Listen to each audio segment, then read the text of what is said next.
오늘 본문에는 그때 있을 두 가지 사인에 대한 얘기가 나옵니다. 그때는 어느 때냐 하면 24절 환란 후 어느 때 두 가지 큰 사인이 있을 터인데 그 사인은 24, 25절에는 하늘이라는 단어가 나오고 26절, 27절은 땅에 대한 이야기가 나오죠. 하늘에 대한 사인과 땅에 대한 사인, 두 가지 사인이 있을 것인데 엄청난 일들이 벌어질 것이다. 이렇게 말씀하고 있습니다. 가장 큰 환란, 하나님께서 창조하신 시초부터 지금까지 이런 환란도 없었고 앞으로도 없을 환란, 그 환란이 끝난 이후 어느 시점에 이런 일이 있을 것이다. 이렇게 말씀하고 있습니다. 주님의 말씀이니까 틀림없이 그런 일이 생기겠죠. 여러분도 하늘, 그리고 땅을 살펴보면서 이런 사인, 이런 징후가 보이면 그때가 왔겠구나라고 생각하시면 딱 맞을 것 같습니다. 하나님께서 예수님을 통해서 주신 이 두 가지 말씀을 잘 살펴보면서 피차 은혜 받는 시간 될 수 있기를 주님의 이름으로 축원합니다. 오늘 첫 번째 하늘의 사인, 첫 번째 사인은 하늘에 있었습니다. 하늘에 나타난 어떤 사인, 그 사인은 해가 어두워진다 써 있죠. 달이 빛을 내지 아니한다. 별들이 하늘에서 떨어진다.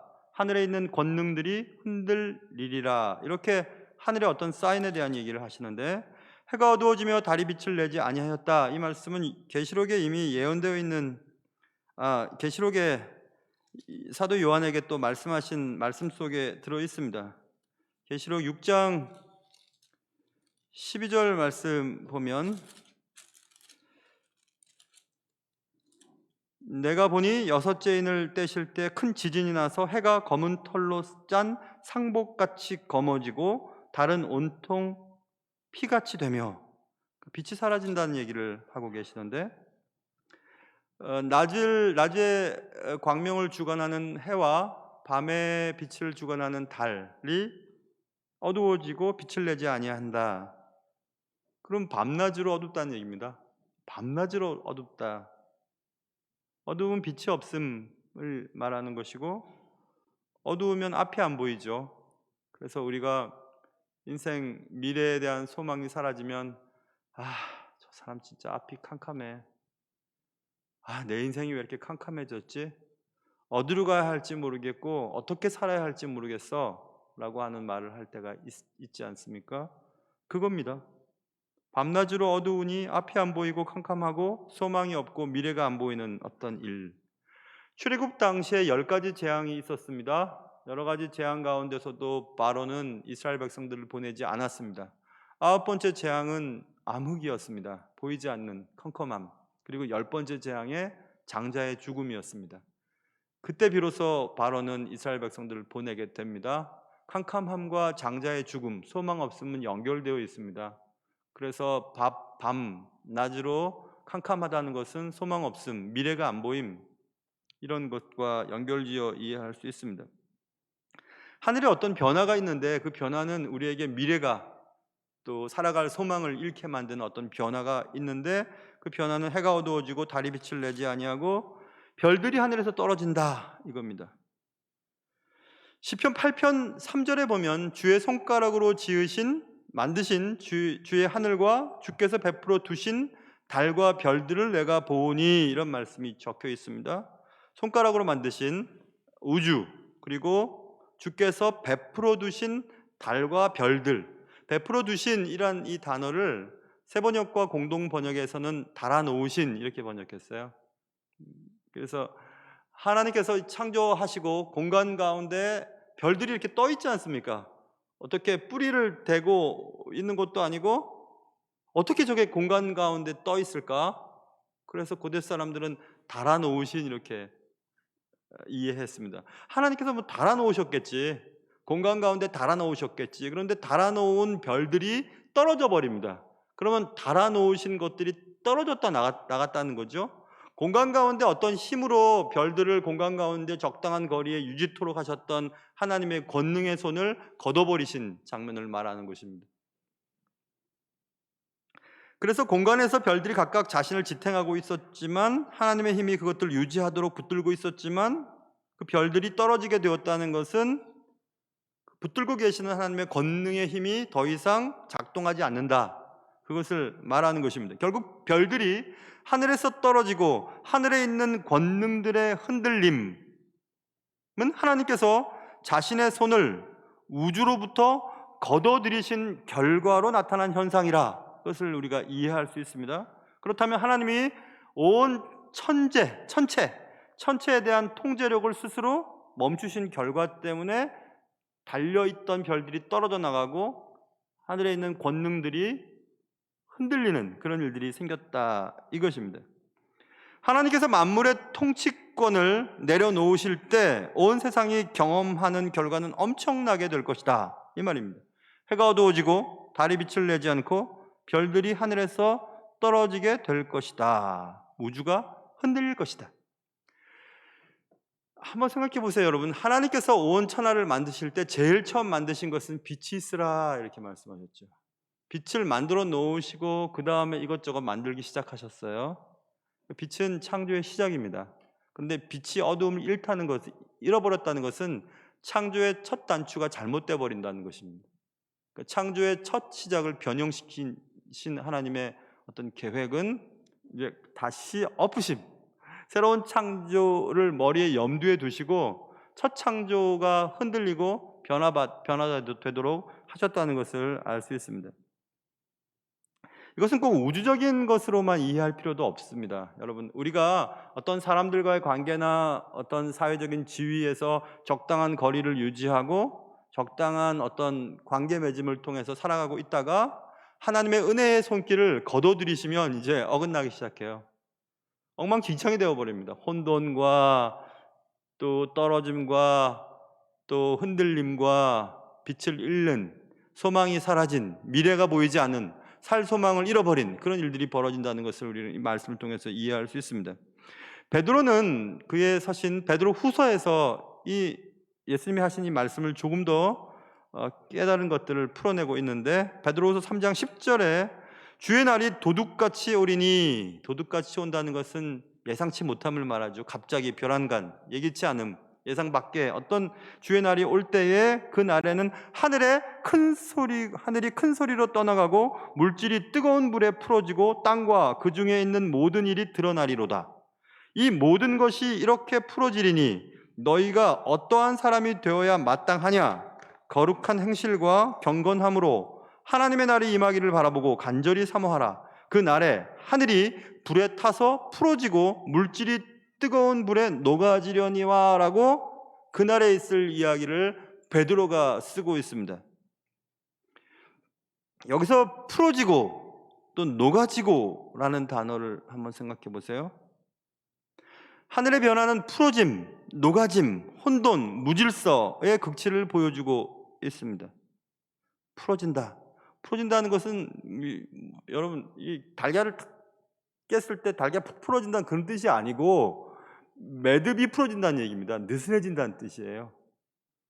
그래서 리우라고 하는 헬란 말이 쓰여 있는데 풀다, 끄르다, 느슨하게 하다, 이런 직역을 하면 그렇고 또 의역을 하면 그렇기 때문에 풀어져 버렸으니까, 무엇인가 떨어지고 깨지고 없어지고 사라지고 그러겠죠. 그래서 파괴, 용해됨, 녹임, 깨짐, 분해당함, 이런 뜻으로 번역이 가능한 단어입니다. 하늘이 녹아지고 파괴되고 용해되어 버리고, 그리고 별들을 묶어 놓았다는 고대 사람들의 생각이라면 그 매듭이 끊어져 버리고 떨어지게 된다는 것입니다. 엉망진창이 되는 거죠. 무질서함, 그것을 표현해 주는 아주 멋있는 표현입니다.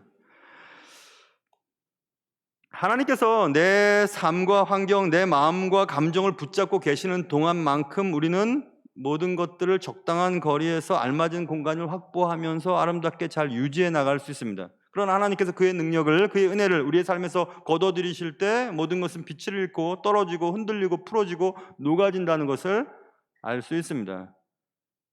하늘이 불에 타서 풀어지고 물질이 뜨거운 불에 녹아지려니와 라고 하는 말씀을 가지고 어떤 학자들은 핵전쟁에 대한 표현이라 이렇게 말하는 학자들도 있었어요. 그 핵전쟁으로 인하여 온 우주, 온 세상이 불에 열에 의하여 녹아지고 풀어지는 그런 상황. 뭐 알 게 뭡니까? 우리는 그것이 맞는지 안 맞는지는 알 수 없지만 어찌 됐든 하늘의 모든 질서가 무질서해지게 된다. 이것을 말씀하고 있습니다. 저는 이 말씀을 보면서 요한복음 15장 5절 말씀이 생각이 났습니다. 요한복음 5장 말씀은 15장 5장 말씀은 여러분이 잘 알다시피 나는 포도나무요 너희는 가지니 그가 내 안에 내가 그 안에 있으면 사람이 열매를 많이 맺나니 그다음 나를 떠나서는 너희가 아무것도 할 수 없습니다. 나를 떠나서는 너희가 아무것도 할 수 없습니다. 그래서 저는 제 마음속에 그 구절 밑에 밑줄을 쫙 그어 놨습니다. 나를 떠나서는 너희가 아무것도 할 수 없습니다. 아, 주를 떠나서는 내가 할 수 있는 것이 아무것도 없구나. 줄을 딱 그어 놨거든요. 근데 그걸 계속 생각해 보면 아, 주를 떠나서는 아무것도 할 수 없다라고 생각하면서 낙심이 되는데 이 말씀은 또 무슨 말씀과 똑같냐 하면 아들이 귀신이 들려서 여기 거꾸로지고 저리 거꾸로지고 합니다. 제자들에게 고쳐달라고 했는데 못 고쳤습니다. 예수님께서 뭐 때문에 그러냐라고 물어보셨습니다. 그의 아버지가 고칠 수 있으면 고쳐보십시오. 할 수 있으면 내 아들 좀 고쳐보십시오라고 하는 것이 마가복음 우리가 살펴봤죠. 이미 9장에 나와 있습니다. 주님이 말씀하셨습니다. 믿는 자에겐 능치 못할 일이 없다라고 말씀하셨습니다. 그래서 저는 아까 너희가 내 안에 있지 아니하면 아무것도 할 수 없다 이 말씀을 바꿔서 말하면 아, 주님 안에 있으면 모든 것을 할 수 있구나 이렇게 제가 이해하게 되었습니다. 그래서 여러분 제가 그때부터 생각한 거 있죠. 믿고 따르는 거 있습니다. 그래 나는 할 수 없지만 주 안에 있으면 못할 게 없겠지 이런 생각을 하게 되었어요.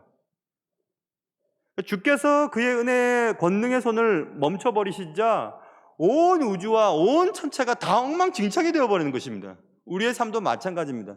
주께서 주의 은혜를 우리 가운데 이렇게 두셨다가 거두어 들이시면 우리가 뭘 해도 아무것도 될 수가 없습니다. 그러나 주 안에 있으면 무엇이든지 할 수가 있습니다. 지금 하늘의 어떤 변화는 그런 식으로 우리에게 보여주고 있습니다. 하늘이 온통 엉망진창일 거다, 무질서할 거다 이렇게 말씀하고 있습니다. 아, 그래? 하늘이 저렇게? 그리고 깜깜해? 저렇게 된다고? 라고 할 때의 그 시선을 깜짝 놀랄 만한 어떤 현상을 보게 하는데 두 번째는 그때 26절 보세요.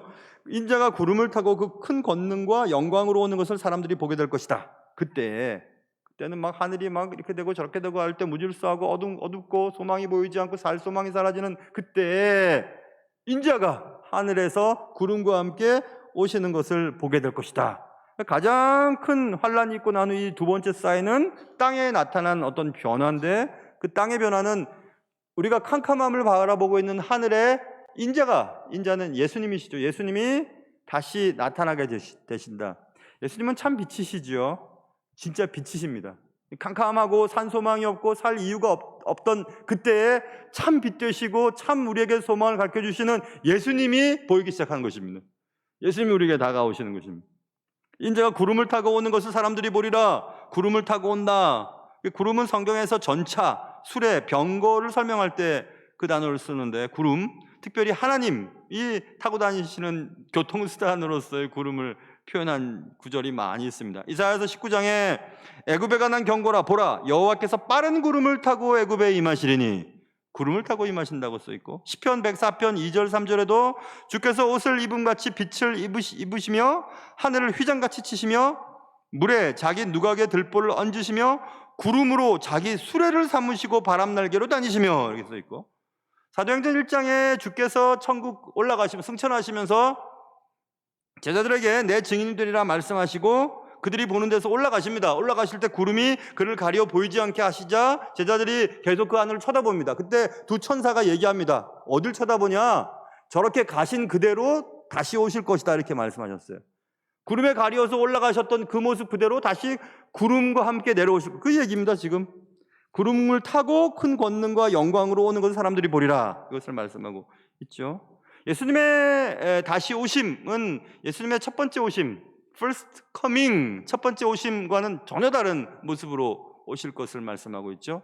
예수님의 첫 이 땅에 오심은 겸손으로 오셨어요. 아기로 오셨고 몫으로 지내셨고 죽는 순간까지도 그는 그의 권능을 절제하셨습니다. 그러나 second coming, 두 번째 오시는 예수님의 두 번째 오시는 그 재림의 순간은 큰 권능과 영광으로 오신다. 하나님이 타시는 그 구름을 타시고 오신다, 이렇게 말씀하고 있습니다. 위엄과 영광의 심판주로 오실 예수님을 표현해 주고 있습니다. 예수님이 다시 오실 때는 사탄, 이 어둠의 권세를 척결하기 위해서, 그리고 모든 인류에 대한 심판 때문에, 그리고 새로운 왕국을 건설하시기 위해서 오신다는 것을 예수님은 우리에게 보여주고 계십니다. 예수님이 그렇게 오실 때 27절, 그가 천사들을 보내어 자기가 택하신 자들을 땅 끝으로부터 하늘 끝까지 사방에서 모으게 될 것이다, 이렇게 말씀하셨습니다. 예수님께서 다시 오실 때 예수님은 천사들을 보내서 택하신 자들을 모을 거다, 땅 끝에서 땅 끝까지 모을 거다, 사방에서 모을 거다. 예수 그리스도께서 다시 오실 때 온 인류는 예수 앞에 다시 서게 될 것입니다. 심판을 위해 불신자들이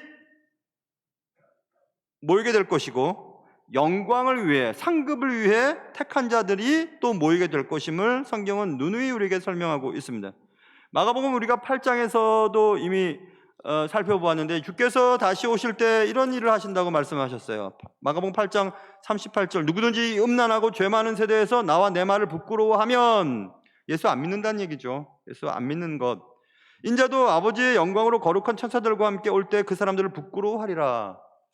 예수를 안 믿는 자들은 심판을 받게 될 것입니다. 이 오늘 본문 말씀이 마태복음 13장 41절에도 쓰여 있는데, 거기는 이렇게 써 있습니다. 인자가 그 천사들을 보내리니 그들이 그 나라에서 모든 넘어지게 하는 것과 또 불법을 행하는 자들을 거두어내겠다, 이렇게 말씀하시고, 49절 넘어가 보면 세상 끝에도 이러하리라. 천사들이 와서 의인 중에서 악인을 갈라내어 풀무불에 던져 넣게 될 것이다, 이렇게 말씀하셨어요. 예수 그리스도의 재림의 때는 모든 인류가 주 앞에 서게 될 텐데, 주를 알지 못하고 주를 부인하고 주를 부끄럽게 여겼던 불신자들은 풀무불에 던지는 심판의 순간이 될 것이고, 또 예수 안에 있던 자들에게는 주님의 상을 수여하는 영광의 순간으로 그 순간을 맞이하게 될 것이다, 이렇게 말씀하고 있습니다. 사방에서 모으리라. 동서남북 놓치는 자 없도록 치밀하게, 이렇게 말씀하고 있습니다. 그래서 여러분, 한 사람도 주의 은혜 가운데서 제외되는 사람은 없습니다. 감람산에서 주께서 잡히시던 그날, 예수가 어디 있냐고 검과 몽치를 들고 왔던 사람들에게 주님이 내가 여기 있다라고 말씀하셨습니다. 그리고 예수님이 내가 여기 있으니까 저 사람들 다 보내라고 이렇게 얘기하십니다. 요한복음 18장 9절, 아버지께서 내게 주신 자 중에서 하나도 잃지 아니하였사옵나이다 하신 말씀을 응하게 하려 함이리라. 주께서 잡히시는 그날 주의 제자들은 아무도 잡히지 않았습니다. 주께서 잡히셨어요. 그리고 내게 주신 자들을 아무도 잃어버리지 않게 하기 위함이라는 하나님의 말씀이 응하도록 내가 이렇게 했다, 이렇게 말씀하신 장면이 나오거든요. 주께서 한번 선택하신, 구원을 작정하신 사람들을 놓지 아니하시고 치밀하게 동서남북 사방에서 땅 끝으로부터 땅 끝까지 불러 모으시겠다, 이렇게 말씀하고 있습니다. 가장 큰 환난 뒤에 하늘의 변형이 일어나게 될 것이고, 그 하늘로부터 예수님의 재림이 있게 될 것이고, 예수님이 약속하셨던 대로 가셨던 모습 그대로 다시 구름 위에 구름과 함께 구름을 타고 오실 것이다. 오셔서 택한 자들을 모으실 것이다. 구원하심이 보좌에 앉으신 우리 하나님과 어린 양께 있도다. 구원하심이 보좌에 앉으신 우리 하나님과 어린 양께 있도다. 대단히 아주 영광스러운 심판주로 계신 주 예수 그리스도 앞에 온 인류가 모이고, 주 예수를 믿지 않은 자들은 불못에 던지고, 예수를 믿는 자들, 예수 안에서 주님을 위해 살았던 자들에게 상을 베푸는 그 놀라운 심판의 날, 그날이 다가오고 있습니다. 여러분은 심판을 위해 혹은 상급과 영광을 위해 어느 쪽에 서신 분들이세요? 주님이 다시 오실 때 겁이 나십니까? 아니면 주님이 오실 날들 기다리고 계십니까? 여기 있는 날이 너무 좋아서 주님 좀 천천히 오십시오 라는 분들이세요? 아니면 주님 이제라도 빨리 오십시오, 그래 나의 억울함과 나의 힘든 것과 나의 상처난 부분들을 회복시켜 주십시오, 우리 아이들과 내 삶과 또 나와 관계된 일들이 다시 회복되게 해주십시오. 캄캄하고 미래가 보이지 않고 살 소망이 끊어진 우리에게 주여 어서 오십시오 라고 하는 그런 바람으로 주님을 맞이하고 계십니까? 나는 어떤 이유로 주님 앞에 서게 될 것일까? 주님 맞을 준비를 잘 하고 있는 것일까? 아니면 주님 오실 날들이 두려운 것일까? 한번 생각해 보시기 바랍니다. 하늘에 어떤 너무너무 생각하기도 힘든 어떤 변화, 하늘이 풀어지고 무너지고 녹아지는 어떤 그런 변화, 하늘의 빛이 다 사라지고 별들이 떨어지고 권능들이 흔들리는 그런 대단한 우주적인 대격변의 그런 상황과 땅에서는 사람들이 다 심판주 앞으로 모여드는 그런 현상들을 우리 경험하게 될 것이라고 주님 말씀하고 있습니다. 그때는 이런 일이 있을 것이다. 가장 큰 환란 후에 이런 일이 있을 것이다. 하늘의 사인과 땅의 사인이 있을 것이다. 해와 달과 별들의 변화가 생길 것이다. 빛이 어두워지고 떨어지고 흔들릴 것이다. 빛이 사라지고 소망이 사라지고 깜깜할 것이다. 살 소망이 끊어질 것이다. 앞이 보이지 않을 것이다. 그때 온 세상에 광명의 빛이 비출 것이다. 예수 그리스도의 재림이 있을 것이다. 이렇게 말씀하고 있습니다. 지금 예수님이 하신 이 모든 말씀은 찬송가 84장에 있는 찬송으로 우리는 충분히 이해할 수 있습니다. 찬송 84장을 한번 화면 띄워놓아 주시고 반주자님은 한번 84장을 한번 반주해 주시면 좋겠습니다. 84장 여러분 같이 한번 부르시면 좋을 것 같아요. 지금 한 말씀들을 생각하면서 이 찬양을 한번 불러보도록 하겠습니다. 84장입니다.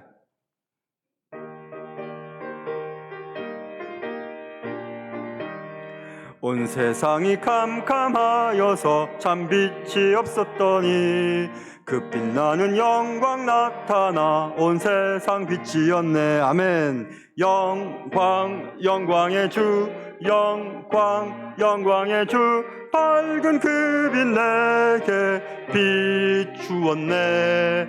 영광 영광의 주, 영광 영광의 주, 이 세상의 빛은 오직 주 예수님. 아멘. 주 말씀을 믿는 사람은 그 마음이 시원하고 주 명령을 준행하는 자 그 길이 환하겠네. 영광 영광 영광의 주, 영광 영광의 주, 밝은 그 빛 내게 비추었네.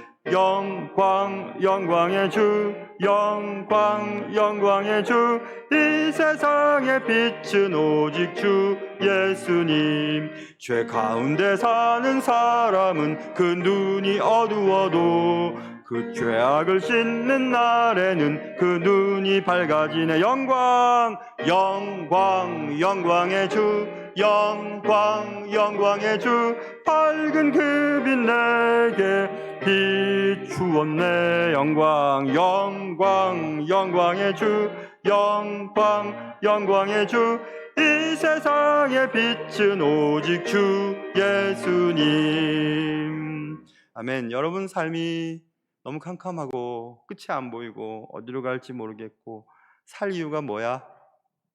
뭐 때문에 살아야 해? 이런 상황 속에 고통 가운데 있는 영혼들이 빛을 보셔야 돼요. 그 빛은 사라질 빛이 아닙니다. 없어질 빛이 아니고 예수 그리스도예요. 참빛 되신 세상에 온 빛. 그러나 세상 사람들이 보지 못한, 세상 사람들이 이해하지 못한 그 빛, 그 빛을 발견하셔야만 살아갈 힘이 생기게 되는 것입니다. 천사들을 보내어 지금도 택하신 자들을 모으고 계십니다. 하나님의 말씀을 전하는 설교자들을 통하여 또 타문화권의 선교사님들을 통하여 지금도 그의 백성들을 모으고 계십니다. 그 말씀을 듣고 나는 소도 샀고요, 밭을 샀고요, 장가도 갔고요, 해야 할 일이 너무 많아요 하고 미루고 또 거절했던 자들은 나중에 아마 통곡하게 될 겁니다. 그 빛 가운데 어둠은 힘을 잃어 사라지게 되고 어둠에 가려졌던 주의 자녀들이 드러나게 될 것입니다. 양과 염소가 구별될 것이고 알곡과 가라지가 나뉘어지게 될 것입니다. 그때 눈물은 씻겨질 것이고 우리의 원통함은 사라지게 될 것입니다. 더 이상 아픈 것도, 곡하는 것도, 가슴 아픈 일들도, 가슴 졸이는 일들도 더 이상 우리에게 있지 않게 될 것입니다. 그때 말입니다. 기도하겠습니다. 사랑하는 주님, 세상은 종말을 향하여 가고 있고 기상에 이변이 있고 힘센 나라들은 판단 미스를 저지르고 사람들의 생각들은 더욱더 개인적으로 또 난폭해지기도 하고 도덕적인 기준은 한없이 떨어지기도 하고 가정은 파괴되고 교회의 모습은 점점 흐릿해지고 예수 믿는 사람답게 살지 못하는 일들 때문에 예수 믿지 않는 사람들로부터 손가락질을 당하고 세상 사는 일이 쉽지만은 않고 앞은 보이지 않고 캄캄하고 소망이 사라지는 시대를 더욱더 우리는 걸어가고 있습니다. 참 소망 되시고 참 빛이신 예수 그리스도를 만나서 진정한 소망, 진정한 살 희망, 미래를 붙들고 살아갈 수 있는 우리들 되게 도와주시옵소서. 그때 예수 그리스도가 내 마음에 오시는 그때, 예수 그리스도가 온 세상을 다시 재편하기 위해 오시는 그때에 주 예수여 어서 오십시오 마라나타 하면서 주님을 맞이할 수 있는 우리들 되게 도와주시옵소서. 귀하신 예수님의 이름으로 기도합니다.